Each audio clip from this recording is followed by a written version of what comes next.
In today's video, I'm going to answer a question that is asked on a regular basis. How do I know if I'm gluten intolerant? Now, gluten intolerance causes a whole variety of symptoms, but there are also some common symptoms that we should all be aware of, and that is what we're going to discuss in today's video. Hi, I'm Mike Hines from justnogluten.com. If you happen to like the content and you like the video, why don't you give it a like or subscribe to my channel. Just hit the subscribe button bottom of the screen. Okay, let's get straight into the content. The health and fitness industry is constantly evolving. Each year it seems as if people are following new fad diets with the hope of losing weight or curing some specific ailment affecting their everyday quality of life. While some of these diets are indeed fads, others have been found to be extremely beneficial. More and more people, for example, are now going gluten-free and are benefiting hugely. Gluten intolerance causes a whole variety of different symptoms and ailments, yet many people out there continue to suffer as they have not yet been diagnosed.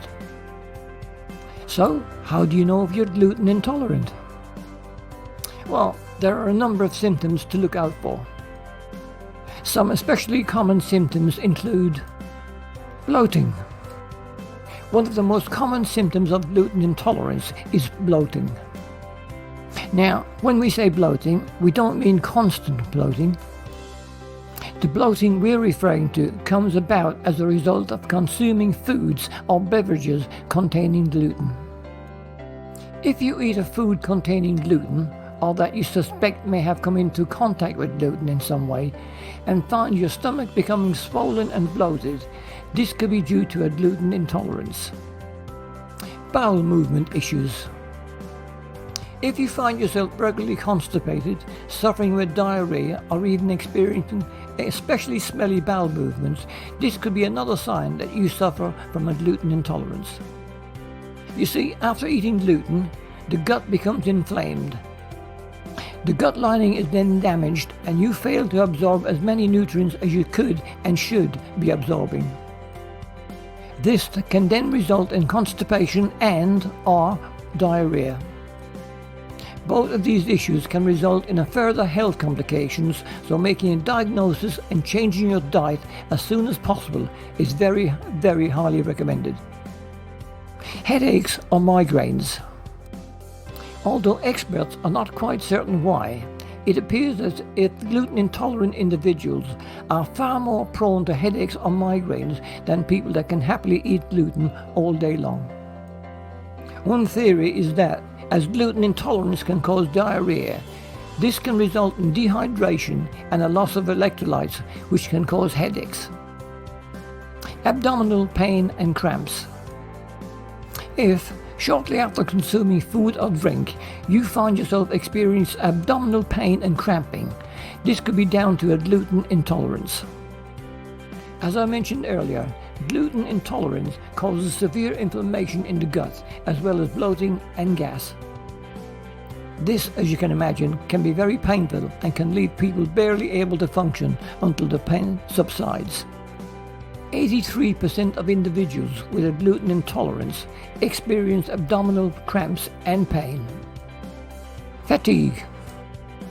Fatigue and lethargy often also affect people with a gluten intolerance, and there are a few reasons for this. To begin with, gluten intolerance often results in poor nutrient absorption.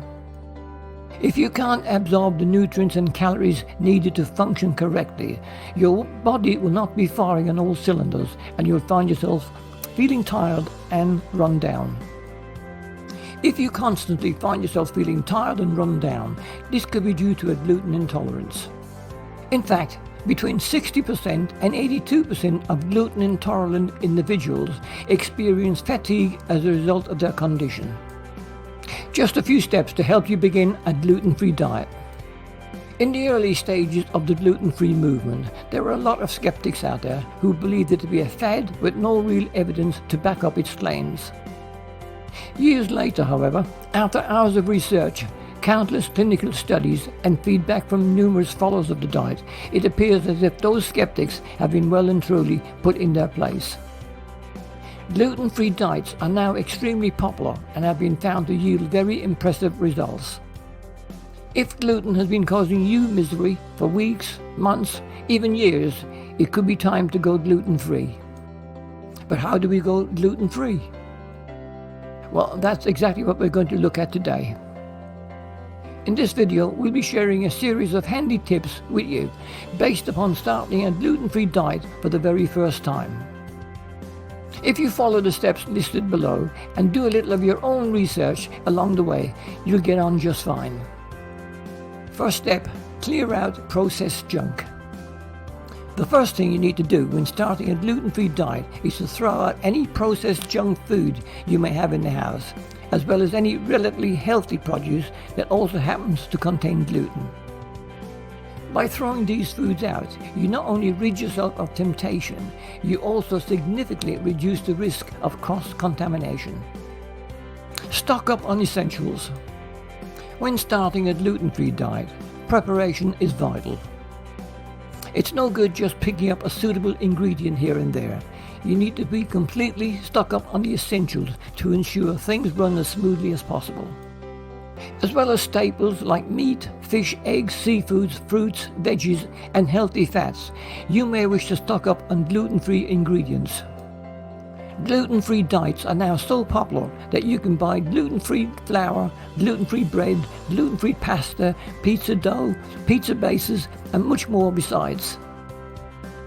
The more ingredients you have, the easier you'll find it to keep things interesting and exciting. Do get into the habit of reading labels. It might seem like a lot of hassle, but every time you purchase an edible product, you need to make sure you carefully read out the labels and look at the ingredients. You should look for hidden sources of gluten, look for ingredients you know contain gluten, and look for symbols on the packaging to let you know that something is indeed gluten-free. Suspect everything and be on the lookout for hidden ingredients. Find gluten-free alternatives to your favorites. Okay, if for example you love pizza, going gluten-free means you have to give up pizza, right? You're wrong. As more and more people are now following a gluten-free diet, you can now get a wide range of gluten-free alternatives, including pizza. Just because you are following a new lifestyle, that does not mean you need to miss out on all your favorites. You can still dine out in your favorite restaurants, and you can still find delicious gluten-free alternatives to foods you used to enjoy. I do hope you found today's video interesting and informative. If so, why not give it a like or subscribe to my channel. Thanks for watching, and I'll see you in my next video. Bye bye.